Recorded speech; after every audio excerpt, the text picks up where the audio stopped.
પ્રાંતિજ તાલુકાના મજરા ગામે જૂથ અથડામણ થઈ હતી। પથ્થરમારા સાથે હુમલો કરાતા 20 લોકોને ઈજા પહોંચી હતી તેમજ અનેક વાહનોમાં તોડફોડ અને આગચંપી કરવામાં આવી હતી। જોકે ઘટનાની જાણ થતાં પોલીસ ઘટના સ્થળે પહોંચી હતી તેમજ ઈજાગ્રસ્તોને હોસ્પિટલ ખસેડવામાં આવ્યા હતા।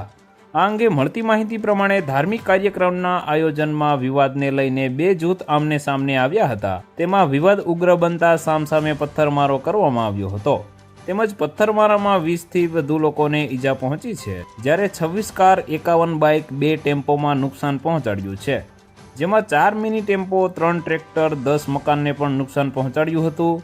આ અંગે પોલીસે સીસીટીવીના આધારે તપાસ શરૂ કરી છે। આ ઘટનામાં પોલીસે 60 વ્યક્તિ સામે નામજોગ સહિત 120 સામે ગુનો દાખલ કર્યો હતો। આ વિવાદ જૂની અદાવતમાં થયો હતો। તો વધુ માહિતી મેળવવા માટે ચેનલ સાથે જોડાયેલા રહો। વિડીયો પસંદ આવે તો લાઇક કરી દેજો। ચેનલમાં નવા છો તો સબસ્ક્રાઇબ કરી દેજો।